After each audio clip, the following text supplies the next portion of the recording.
Están mirando un dragón. Un dragón con plumas. Es fascinante pensar en las aves como descendientes de dragones. Dinosaurios emplumados.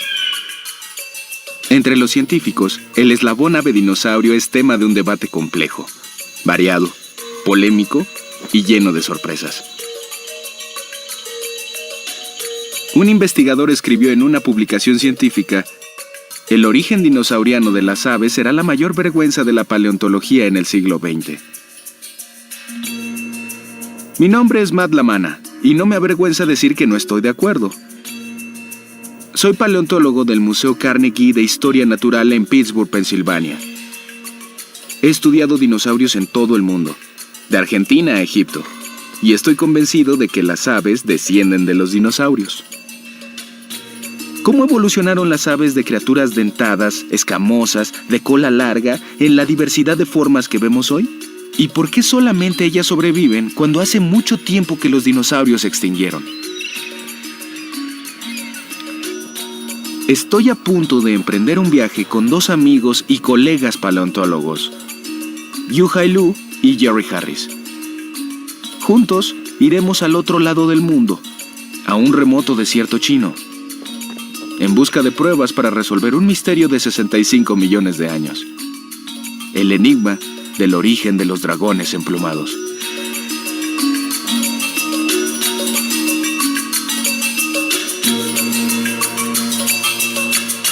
Ave o dinosaurio, el enigma chino.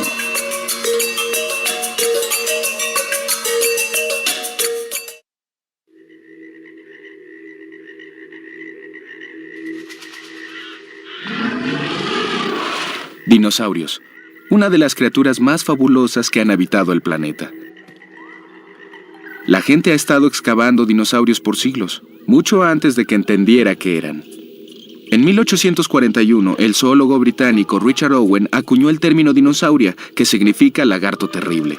Y por mucho tiempo así veíamos a los dinosaurios, como lagartos enormes que arrastraban la cola, vadeaban los pantanos y que exhibíamos en museos como Godzillas esqueléticos. Era un trono humilde para un dinosaurio como el Tiranosaurio Rex. Y no era exacto. Los dinosaurios aparecieron sobre la Tierra hace 230 millones de años, en el período Triásico. Durante los siguientes 160 millones de años, dominaron prácticamente cada nicho terrestre disponible para un animal más grande que un pollo. De no haber sido por unos acontecimientos tremendos hace 65 millones de años, los dinosaurios todavía estarían habitando el planeta, y en ocasiones devorando mamíferos pequeños y aterrados. Aunque la mayoría de las especies de dinosaurios se extinguió, una raza ha persistido. Estos dinosaurios son, de hecho, los sobrevivientes supremos. En 1802, un joven llamado Pliny Moody encontró 5 huellas fosilizadas en una losa de piedra arenisca en un valle de Connecticut. Era tal el parecido de estas huellas a las de un ave que se pensó que eran de aves antiguas o del cuervo de Noé. Sin embargo, no fue sino hasta 34 años después que se intentó describir estas huellas científicamente. El hombre que lo hizo fue el reverendo Edward Hitchcock. Hitchcock era una paradoja brillante, ministro congregacional y ferviente antievolucionista. Fue uno de los primeros y tal vez el mejor intelectual en la ciencia de los dinosaurios. Aunque nunca usó el término dinosaurio, Hitchcock imaginó grandes bandadas de aves terrestres gigantes en los terrenos aluviales de un paisaje jurásico. No estaba lejos de la verdad. A principios de 2004, yo estaba trabajando en el Museo Carnegie de Historia Natural cuando recibí una llamada de mi amigo y colega Yuhai Lu. Estábamos hablando respecto a muchas cosas de aves y dinosaurios en China en nuestros estudios. Así que cuando volví a China, en el 2002, mi asesor, el profesor Ji Xuan, me dio la oportunidad de trabajar en el noroeste de China. Decidí invitar a algunos de mis colegas en Estados Unidos de acompañantes. Hai Lu Jerry Harris y yo nos conocimos cuando estudiábamos paleontología en la Universidad de Pensilvania en Filadelfia. Jerry es ahora director de paleontología en la Universidad Estatal Dixie en Utah. Es geólogo, pero también anatomista incomparable, con grandes conocimientos sobre los dinosaurios y el mundo en que vivían.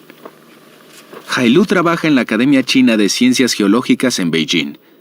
Sin duda es el hueso. Ha nombrado 8 especies nuevas de dinosaurio y descubierto muchas más. Varias horas. Hailu es clave para nuestro grupo. Está conectado logísticamente a cada nivel. Conoce el idioma, las costumbres, la gente y el terreno. Yo soy el de los dinosaurios. Pero algo de Hailu y Jerry se me ha pegado y ahora estoy tan interesado en los dragones emplumados como ellos. Increíble. Pocos sitios han sido tan prolíficos como China en contribuir a nuestro entendimiento de los dinosaurios. En mandarín, Kunlong significa tanto dragón como dinosaurio. Aquí, en la cuenca Changma de la provincia noroeste de Gansu, nuestra expedición busca fósiles de plantas y animales que existieron en la parte tardía del periodo Cretáceo temprano, hace 110 millones de años. El Cretáceo temprano fue una época en que la Tierra aún estaba cambiando radicalmente. También fue una época de gran diversidad evolutiva. Las aves, recién evolucionadas de sus precursores dinosaurianos, llenaban los cielos y se propagaban en diferentes tipos de adaptabilidad. Luego, de pronto, todo cambió. En el planeta entero, una gran extinción marcó el fin del periodo Cretáceo. Una de las cosas más desconcertantes sobre la desaparición de dinosaurios no aviarios es la selectividad de esta extinción. ¿Por qué sobrevivieron cocodrilos, lagartos, serpientes y mamíferos cuando todas las especies grandes de dinosaurios murieron? Es una pregunta sin una respuesta fácil. Inmediatamente después de las extinciones cretáceas, parece que las aves empezaron a propagarse espectacularmente. Esto pudo haber producido todas las órdenes vivientes de aves en 5 a 10 billones de años. Sin embargo, es difícil reconstruir la evidencia de estas antiguas extinciones y propagaciones. En el caso de las aves, es aún más difícil especular porque el registro fósil es muy limitado. La primera ave mesozoica se encontró aquí en China, precisamente. Fue en el año de 1981. El ave fue llamada Gansus yumenensis. El primer fósil era una pata izquierda. No de gran ayuda. Ni el mejor paleontólogo puede deducir mucho de una pata. Después de 20 años, en septiembre de 2002, nuestro grupo trabajó aquí. Encontramos la segunda ave mesozoica china. ¡Ah! Aquí está. ¿La ven? ¿Qué es esto? Es un ave.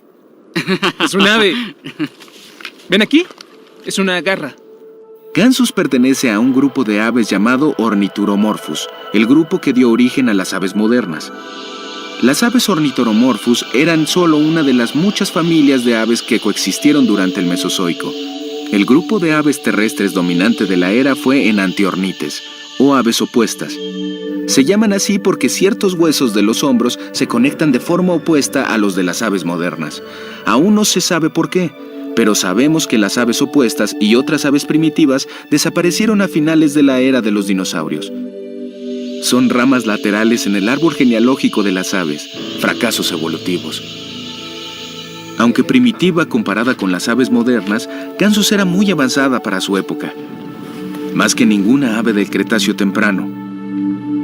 Su anatomía, en especial las largas patas delgadas, sugieren que pudo haber sido una contraparte antigua de las aves acuáticas modernas como patos o somorgujos. Varios fósiles también preservan los residuos carbonizados de plumas y piel. Unos de los especímenes de Gansus incluso revelan membranas entre los dedos. Nuestro grupo ha trabajado aquí desde principios de julio. Es finales de octubre, así que hemos estado aquí casi 4 meses.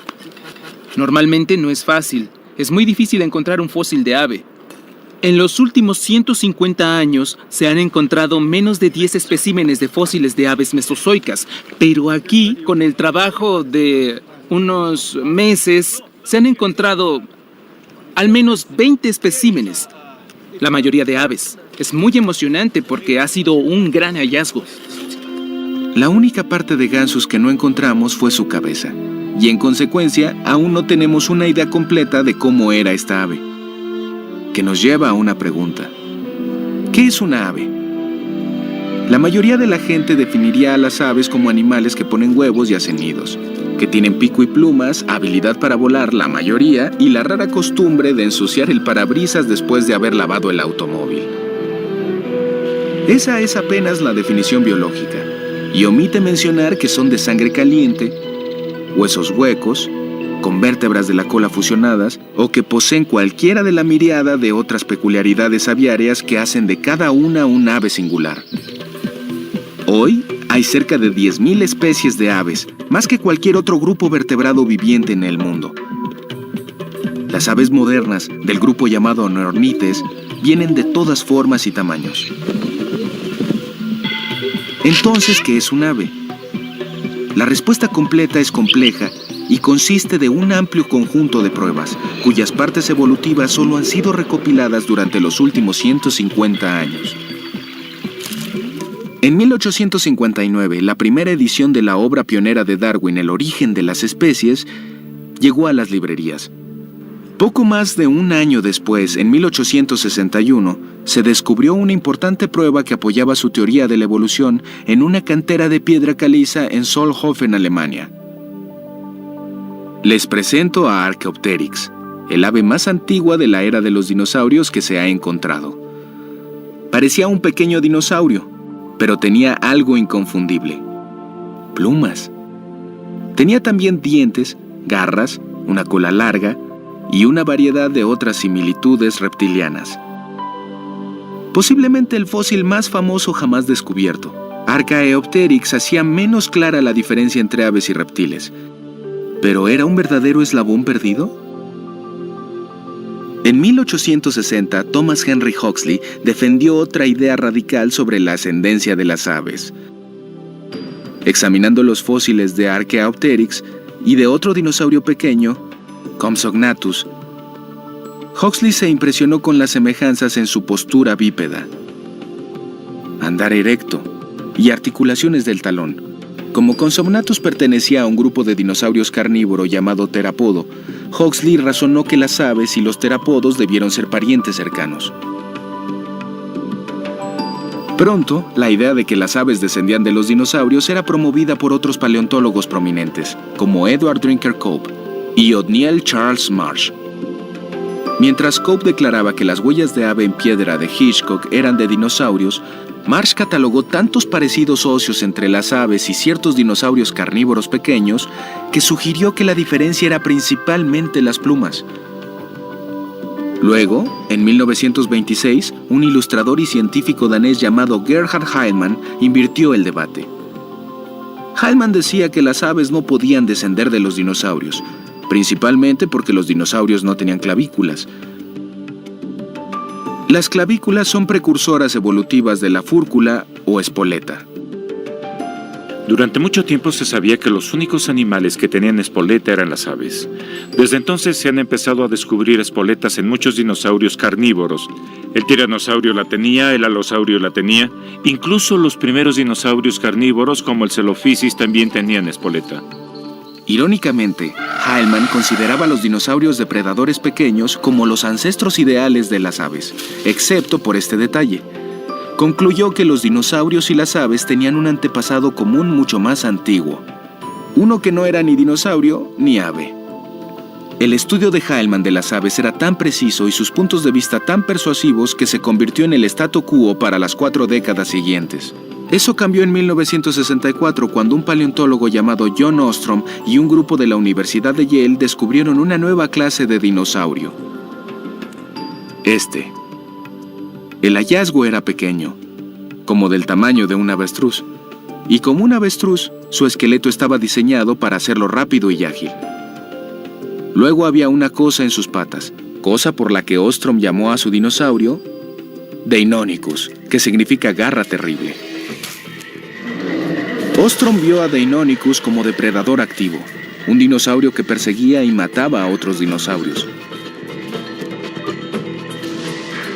Pero la contribución más asombrosa de Ostrom fue la de comparar a Deinonychus con Archaeopteryx. Excepto por las plumas, decía Ostrom, ambos animales son prácticamente indistinguibles. ¿Acaso la diferencia entre aves y dinosaurios se reducía, como había dicho Othniel Marsh, principalmente a las plumas? Fue hace solo 10 años que alguien tropezó con una respuesta sorprendente.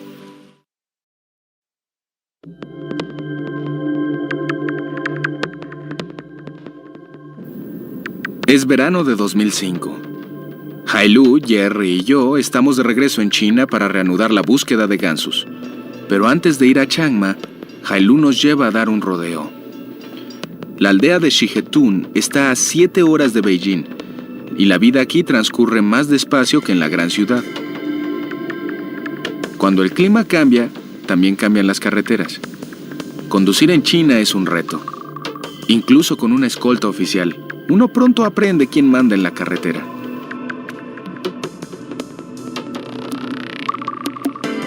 En 1995, un granjero llamado Li Jingfang excavó algo interesante en una zona rural de la provincia de Liaoning en el noreste de China.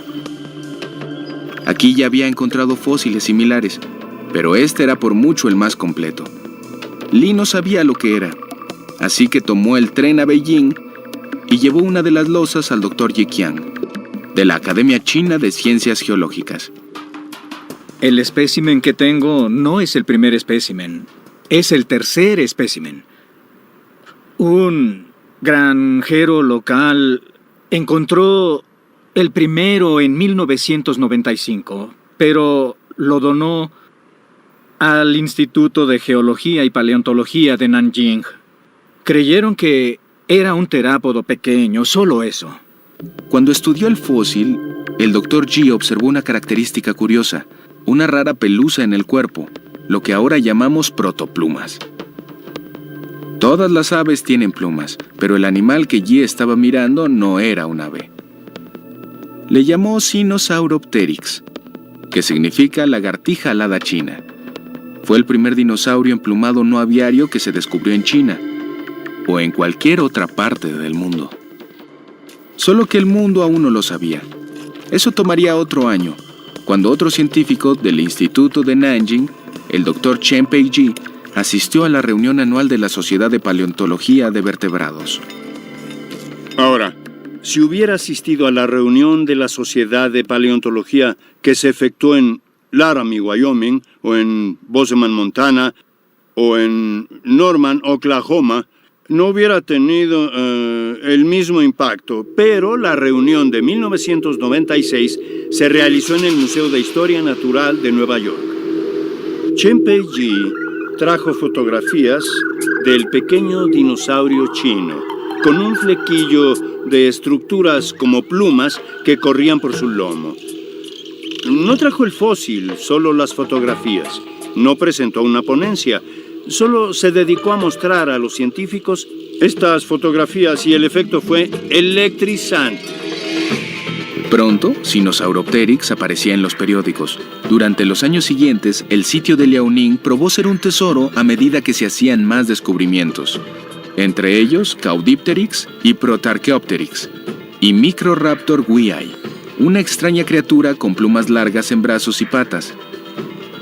Los descubrimientos de Liaoning demostraron que las plumas se daban en muchos tipos de animales prehistóricos, algunos de los cuales no volaban. También plantearon una pregunta. Si unos dinosaurios emplumados no volaban, ¿cómo y por qué desarrollaron plumas? Después de todo, ¿quién necesita plumas? Las plumas evolucionan de manera singular. Inicialmente la gente pensó que las escamas eran precursoras de las plumas, pero como las escamas se desarrollan de forma diferente, Las plumas de las aves debieron surgir como una estructura completamente aparte. No existen bases para decir que la escama la precedió. Las plumas se componen en su mayoría de queratina, la misma sustancia que compone el pelo, las uñas, los cuernos, pezuñas y picos. Una pluma típica tiene una espina hueca central llamada cañón de pluma. A ambos lados de la espina hay racimos lineales de barbas. Ramificadas en un ángulo de 40 grados en cada barba, hay una red de ganchillos microscópicos entrelazados llamados bárbulas, que dan tanto rigidez como flexibilidad a la pluma. En conjunto, estas hileras de barbas y bárbulas forman la conocida vena de la pluma.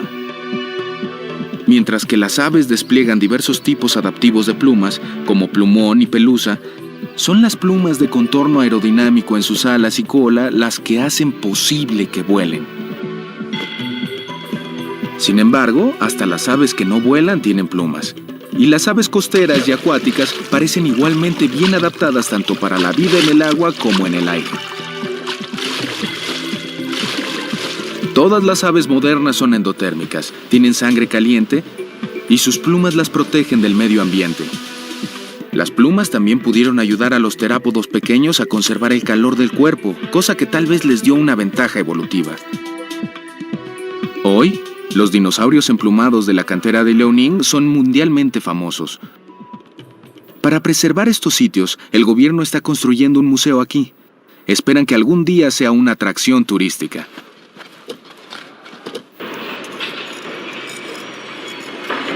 Adentro, Hai Lu nos lleva a conocer al hombre que inició todo, el señor Li Yingfang. Li Yingfang, quiero presentarte a unos amigos. Jerry, él es el señor Jing Fang, quien encontró el primer dinosaurio emplumado. Es un honor, señor. Matt, ¿Sí? él es el hombre que encontró al primer dinosaurio emplumado. Mucho gusto. Son de América, Jerry y Matt. Hai Lu, dile que es un hombre famoso en los Estados Unidos. Eres bien conocido en América. Vea lo que hizo. El museo alberga fósiles del periodo Cretáceo temprano, de entre 124 a 130 millones de años atrás. Los trabajadores separan las capas de sedimento y ceniza volcánica que sepultaron plantas y animales en lo que era el lecho de un lago. Los chinos preservan meticulosamente el contexto geológico de cada espécimen. Dijo que la primera pluma del último dinosaurio emplumado se encontró allá, pero la capa horizonte es Es esta. esta. Es sin duda una vista dorsal. Sí. Los especímenes parecen estar en tercera dimensión. Las losas de fósiles yacen en la parte del suelo del lugar exacto donde fueron encontradas, dando la impresión de que uno las descubre por primera vez. Creo que es una forma maravillosa de Sí, verlos así sin siempre quebrar las se losas. Sí, de arriba a abajo. Sí, Fabuloso. este pobre estaba... Sí. Sí, tenía la cabeza... Sí. De interés particular para Jerry es la cara de la cantera que ha sido preservada. Esto es excepcionalmente inusual para un geólogo porque en la mayoría de las rocas sedimentarias el sedimento ingresa en episodios, solo cuando hay una crecida mayor en un río, por ejemplo. No se deposita cada día o cada año regularmente, mientras que en los lagos como este, el sedimento se deposita a un ritmo muy regular. Si observan estas rocas cuidadosamente, pueden ver capas individuales muy delgadas que en general se depositan en ciclos anuales. En cada una de estas capas delgadas puede leerse un año y el siguiente, o un año pasado y el año anterior a ese, cuando se recorre el túnel. Hace 125 millones de años, los cielos del norte de China estaban llenos de aves primitivas como esta Confucius ornis, bellamente preservada. Una ave más avanzada que Archaeopteryx, pero más primitiva que gansus o aves opuestas. Su cabeza comparada con el resto de su cuerpo Aquí parece... hay manos y garras. Ujú, Se han encontrado cientos de Confucius ornis. ujú. Tiene cráneo de dinosaurio, pero sin dientes. Básicamente el cuerpo de un ave, excepto por las manos. Las garras desarrolladas estupendamente son el sello del origen dinosauriano de esta ave. Algo que los depósitos de Liaoning nos dicen con cierta precisión es que los dinosaurios emplumados vivieron aquí 20 millones de años después que Archaeopteryx. Sin embargo, todavía hay una brecha de 50 millones de años que separa la colección de Liaoning de la primera aparición de las aves de tipo moderno. Hasta en parámetros de tiempo evolutivo es un salto grande. Mucho puede suceder en 50 millones de años, y ahí es donde Gansus encaja. Después de mostrarnos el museo, el señor Lee amablemente nos invita a comer a su casa. A raíz de su éxito como buscador de fósiles, Lee se ha convertido en una celebridad local.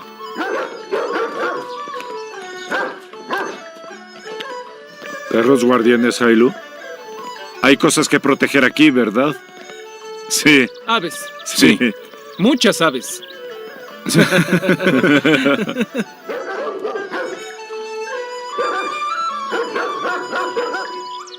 Mientras los perros hacen guardia afuera, nos sentamos a disfrutar de una comida casera.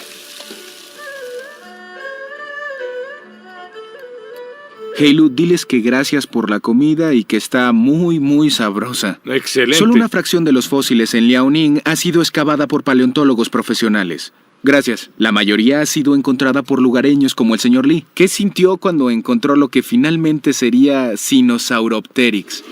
Cuando vio al primer dinosaurio emplumado, ¿qué pensó? No sabía lo que había encontrado. Estaba separando las piedras y salió. Pero no era un fósil totalmente formado. Creo que estaba incompleto. No sabía qué era. Liaoning ya es famoso en el mundo. Y aunque la prosperidad de Lee ha bajado a nuestro estómago, a él no se le ha subido a la cabeza. Sigue siendo un hombre modesto y un excelente anfitrión. No hay duda de que volar es como mágico. Además de las aves, solo otros dos grupos de animales vertebrados, murciélagos y reptiles voladores prehistóricos llamados pterosaurios, aprendieron a volar. Pero ni los murciélagos o los pterosaurios tenían plumas, así que ellos no pueden explicar el origen del vuelo aviario. Hay dos ideas básicas que los científicos debatimos, o más bien discutimos. Una es la hipótesis del suelo hacia arriba y la otra del árbol hacia abajo. La idea del árbol hacia abajo es bastante obvia. Los primeros voladores eran trepadores que saltaban de lugares altos. Con sus extremidades extendidas, adornadas con protoplumas, aprendieron a lanzarse como en paracaídas y luego planear para descender lentamente. Finalmente, conforme sus plumas evolucionaron, las adaptaciones para trepar y planear mejor fueron aprovechadas para un movimiento más refinado de brazos y cola para lograr el vuelo autónomo. La idea del suelo hacia arriba propone que el vuelo se desarrolló cuando terápodos pequeños y ágiles corrían, saltaban y finalmente se elevaban del suelo.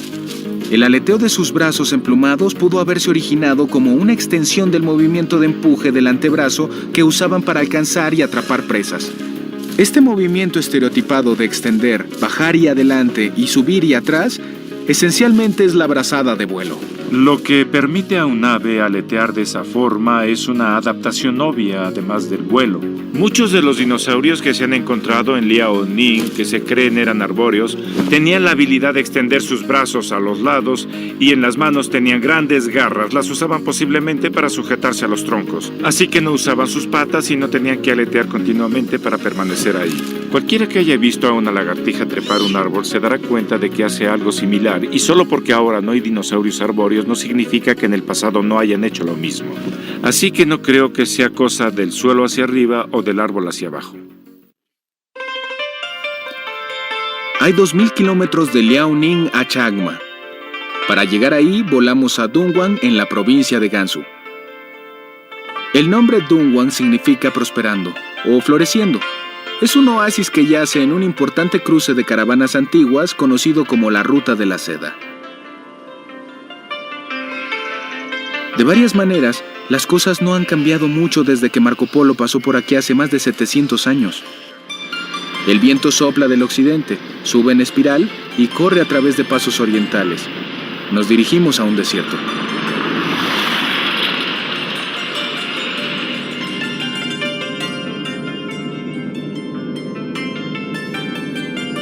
El sitio de Changma está adelante, pero al tomar una curva, encontramos algo inesperado. Un cortejo fúnebre.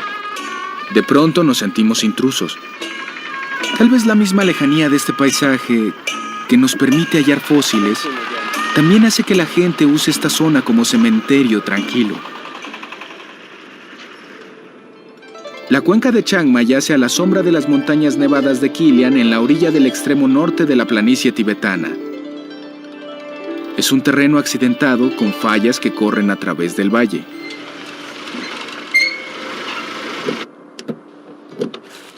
Nos ha tomado 6 horas de viaje continuo para llegar al sitio. Y yo, por mi parte, estoy feliz de estar aquí.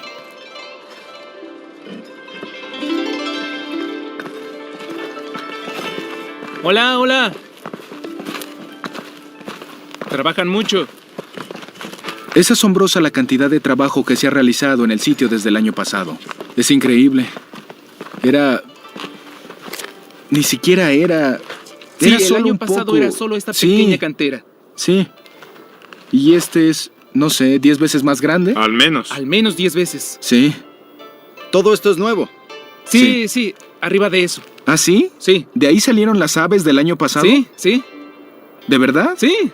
Así ¿Todo que, esto es nuevo? Sí. si es 10 todo veces eso. más grande, debemos tener 10 veces más aves. Sí. Es increíble. A pesar del optimismo de Jerry, la probabilidad de hallar los fósiles que estamos buscando es muy pequeña. ¿Este es A un ver. cráneo? No, es un huevo. En forma de huevo. Es un huevo. Estábamos bromeando. Trabajar los lechos en Changma es diferente a trabajar en Liaoning. Aquí los lechos se han ladeado, están casi verticales. Es como se forman las montañas en este lugar. Esta zona es probablemente muy sísmica hasta la fecha. Aunque sabemos que estas rocas con fósiles fueron depositadas durante el periodo Cretáceo temprano, ese es un enorme lapso. Uno de los objetivos es saber con exactitud la edad geológica de los fósiles encontrados en Changma. Puede que no lo parezca ahora, pero hace 110 millones de años, este era el fondo de un lago. Bueno, esta como cuenca de un lago era el lugar donde la gravedad llevaba todo el agua, todo el sedimento y todo el material colina abajo. Esto incluye organismos muertos y partes de cuerpos, plantas y animales. Cualquier cosa que se derramaba dentro de la cuenca flotaba. Una vez que se pudrían, los restos se hundían al fondo y lentamente se cubrían de granos de barro. Tenemos un ejemplo que pueden ver expuesto en la cara de este afloramiento. Lo que están viendo es el tallo de la punta de una rama conífera, luego la pequeña rama en sí con hojas a los lados. Así que esta es la punta de la rama de un árbol que estaba creciendo cerca de la orilla de un lago primitivo. Cayó y un río o una corriente se la llevó, flotó hasta este punto, lejos de la orilla primitiva, se asentó en el fondo de este lugar y se cubrió de barro. El peso de millones de años la comprimió y por eso está plana, no en tercera dimensión. En cuanto abrieron estas capas, ahí estaba, esperando a ser encontrada. Estos finos sedimentos lacustres se acumulan en capas tan delgadas como hojas de papel. No solo preservan partes robustas de esqueletos de organismos, sino rastros aún más delicados. A veces, su presencia crea una zona de debilidad en las losas que hace que éstas se separen donde están los fósiles. Es como abrir un libro. Aquí tenemos una pluma. Matt, ¿Ah, sí? Jerry, Bien. miren, Ah, sí, sin duda. Vaya. una pluma. Sí, es plumaje. Sí, está bien preservado. Sí. Sí, definitivamente, sí, no hay duda. Pero el problema es que cuando la gente busca dinosaurios emplumados y encuentra una pluma, no está segura si se trata de un ave o un dinosaurio. sí. Ahora que tenemos una pluma... Debe haber una criatura emplumada adentro. Sí, aquí. Ojalá. Sí. Señores, esto parece un fósil.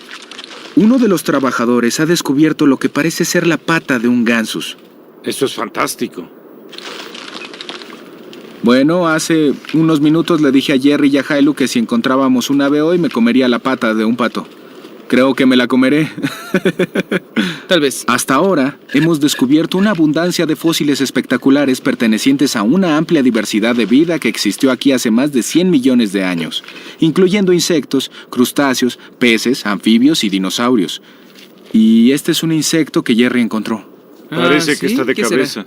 Al estudiar estos especímenes, esperamos que Changma algún día sea tan importante como Liaoning en aportar una idea más clara de la evolución temprana y la diversificación de las aves modernas. No está mal para un día de trabajo.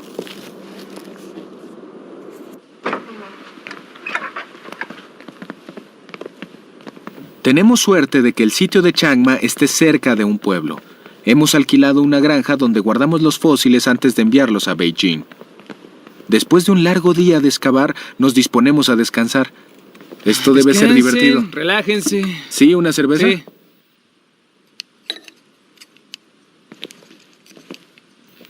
Mañana regresaremos a Beijing, pero por ahora esperé por una cerveza todo el día.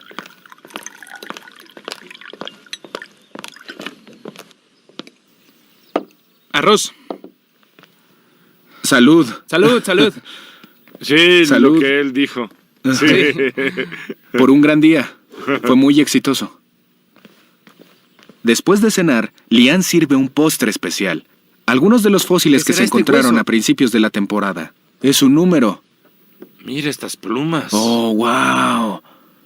Es una anomalía interesante que la mayoría de las aves que se encontraron en Liaoning son Confucius ornis y Enantiornites, aves que desaparecieron a fines de la era de los dinosaurios. Pero en Changma, la situación se invierte. ¡Oh, bien! ¡Una pelvis completa! Aquí hemos encontrado pocas aves opuestas y ningún Confucius ornis, pero una abundancia de Ornituromorphus, el grupo que incluye a los ancestros más antiguos de las aves modernas. Gansus. Ese será el bueno. Nuestra emoción por estos fósiles pronto atrae a la gente. A los niños les encantan los fósiles y eso es importante. Hailu, ¿les decías que buscaran las plumas? Sí. A menudo la primera introducción a la ciencia en los jóvenes es a través de los dinosaurios. Son buenas herramientas de enseñanza. Se puede aprender geografía con los dinosaurios. Se pueden aprender los números. Se puede aprender mucho de los dinosaurios. Mientras el grupo de futuros científicos observa, Jerry despliega otro de sus talentos ocultos.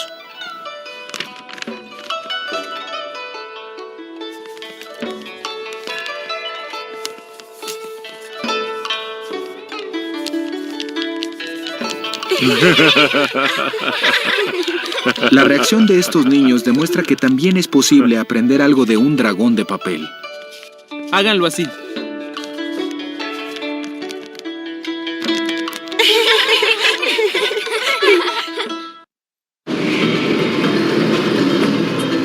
Después de trabajar en Changma, regresar a Beijing es un choque cultural. Jerry y yo atravesamos la ciudad para ver a Hailu en su oficina. Aquí está. Volvimos. Nuestro buen amigo Peter Dodson también está aquí. ¿Todo bien? Sí, excelente. ¿Cómo va tu trabajo? Muy bien, muy bien. Hailu, Jerry y yo estudiamos bajo la supervisión de Peter en la Universidad de Pensilvania. Es un mentor y aporta una riqueza de conocimientos al análisis de especímenes que hemos traído Vista de Changma. dorsal. En los varios meses de tarea, encontramos decenas de fósiles aves. Todos los especímenes fueron enviados aquí a mi oficina. Mi técnico, el señor Jung, preparó todos estos especímenes del año pasado. Y al menos 30 especímenes de aves están listos para ser estudiados. Aunque la evidencia fósil relacionada con las primeras fases de la evolución aviaria ha aumentado mucho en los últimos años, aún se comprenden los hábitos de las aves primitivas. Entonces, ¿qué esperamos aprender de nuestro pequeño ganso sin cabeza? De nuestros estudios sabemos que Gansus, junto con otras especies de aves fósiles, aporta pruebas de que los orígenes de los neornites, el grupo que incluye a las aves modernas, pudo haber ocurrido en nichos acuáticos. Los nichos de aves terrestres eran ocupados prácticamente por aves opuestas, todas las cuales se extinguieron a finales del Cretáceo. Es decir, a diferencia de casi todas las otras aves del Cretáceo temprano, Gansus es un pariente cercano de las aves modernas, y su naturaleza acuática sugiere que los primeros ancestros de las aves modernas también pudieron ser acuáticas. De ser esto cierto, Gansus puede ayudar a resolver el misterio de por qué uno y solo un grupo de aves sobrevivió a la extinción masiva cuando las demás especies de dinosaurios murieron. Hace 65 millones de años, un asteroide enorme golpeó la Tierra en un sitio llamado Chicxulub en la península de Yucatán en México.